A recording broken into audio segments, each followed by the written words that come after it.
78,809 people playing online right now. That's a lot of people. That is a lot of people. All right, 21st of September. We got some Tombs of Amaska changes. Who could have guessed it? Who could have guessed it? And a couple of beta tweaks as well. A handful of tweaks. Wow. Last week we made some changes to TOA and activated the beta worlds for quest speedrunning, Poison Dynamite, and Wilderness Boss rework rewards. Just the rewards, not the Wilderness Boss rework, just the rewards. Because they're not going to test this, because it'll fail regardless. Right, guys? Right. Okay, TOA changes. Let's read them. After a few weeks of dragging sand through the office, we feel like Tombs of Amaska is in a really good spot. I think it's in a pretty good spot. I agree with you, Jagex. Good job. Our last set of changes included a handful of tweaks to invocations with a couple of unintended side effects. Players using the Need Less help noticed the number of supplies being offered by mid-raid loot was lower than expected. This was an unintentional error on our end and has been fixed in today's update. If only they tested things, that would have been good, right? No, it's okay. They fixed. I think now you just get the correct amount. This is the Need Less help is when you get 66% of the help offered. So instead of like 10 potions, you get supposedly 6.6. I wish they just gave out like half potions. Like everything coming in as a half potion would be an easy way to divide it up, but I think right now they're doing like some weird rounding, and the rounding that they were doing had an issue where it was worse than it was supposed to be. Crocodile spawns in the path of Crondies were a little inconsistent, meaning that even a tick-perfect player was occasionally having to make an extra run for water. Not if you barrage it. We've improved the consistency of these spawns, so players with a need for speed should find the room a little less frustrating. Yeah, I guess if like the spawns are static now, which is what it sounds like, then you can like just map out the perfect route and finish the room in 30 seconds. Why is one room 30 seconds, whereas another is over 3 minutes? Come on, where's our Baba changes? Make a change to the monkey puzzle room so that it's like 2 minutes instead of 3. Like, come on. Just make everything spawn immediately and faster and all that good stuff. The max threshold when mining the pillar on the path of Het has been reduced from 102 mining to 100 mining. Okay, so if you have 99 mining and you use a dragon pickaxe spec, you're at 102. Sounds like they've just lowered it to 100 to be able to hit 21s. So they've upped the max hit, base max hit. Does that make sense? Why do they word it this way? For my flumple brain to understand. You know what I mean? The max hit threshold when mining the pillar on the path of Het has been reduced from 102 to 100. This should alleviate the need for players to keep track of boost timers and lead to more consistency on this path. So if your boost goes down right after you pickaxe spec, then people weren't getting a 1 down. I don't know, I think like just click the thing, you're fine. The Cascading X attack during Warden's Phase 2 no longer does damage if a Warden is downed, in line with their other attacks.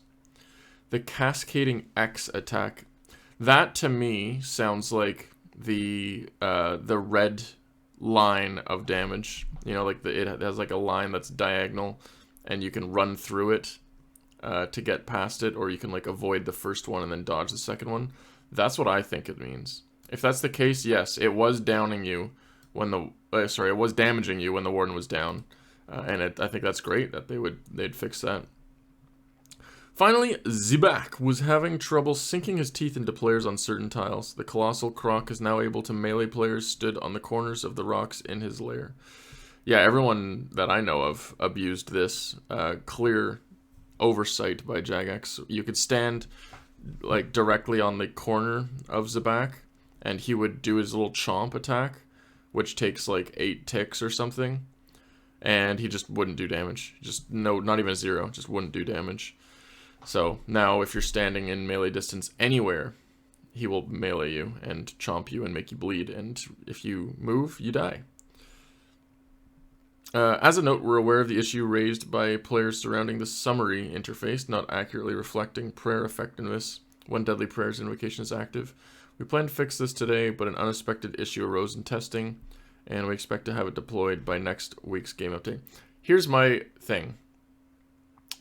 Why do we have weekly updates and not, like, when there's something like this is an issue, just fix it. Whenever it's ready, do a cold fix and fix it. Do it at the minimum amount of players online if you have to, and just put it in the game. I don't know why they keep saying, yeah, this is an issue, we're waiting 7 days before we fix it. I never understood that. I don't know, man. I don't know. I feel like they should go quicker. All right, this is what everyone's really interested in. The quest speedrunning beta tweaks. Wow. We've really enjoyed you all. We've really enjoyed watching you all zoom through our first offering of iconic quest speedruns. You sent in lots of great ideas, how to make it even more enjoyable. Handful of hot fixes. Those are not hot fixes. You did these with this update. That's a cold fix. Unless they actually hot fixed it and I'm just being a jerk. Dropped items as food and untradables. Follow the player between worlds while quest speedrunning. That's kind of wild. Items dropped by the players during an active speedrun are now correctly deleted when the speedrun is done. NPC dropped items will work the same on launch. Players are now able to abandon their current speedrun while in the wilderness and should find themselves teleport back to Lumbridge as expected. Ironman chat icons now display correctly on the quest speedrunning worlds, and player keybinds and other settings no longer reset when starting a new speedrun. Yeah, that's kind of game breaking. That sucks. While not strictly speedrun related, we've also disabled the switch view button for achievement diary journals. Players should now be able to enjoy the fancy new quest scroll interface without any confusion as to what this button does. Cool! Wilderness Boss rework tweaks. Wilderness Boss rework. So that would mean the Wilderness Bosses have been reworked and they're tweaking that, right? No. It's just the rewards. Updated Revenant weapons slot neatly into their role as anti-PK weapons, helping PVMers fight back a little more vigorously against would-be PKers. Good, cool. In the Wilderness Boss rework design blog, we made an amendment following early feedback that we would allow both the Samurons Schlepter and the Accursed Scepter to autocast. We've now adjusted them on the beta worlds, so you could probably experiment them. Yeah, blah, blah, blah. Yeah. Wilderness Slayer powerhouses now. So basically, yeah, they fixed the Thermon Scepter so that it autocasts in the beta worlds. Spoke about the Void Waker, which is the Karasi, by the way, and our intent for it to be a best-in-slot, non-degradable strength training option for 75 attack builds. So Omega Niche for PKing builds, while still being outclassed in terms of DPS by staples like the Abyssal Whip.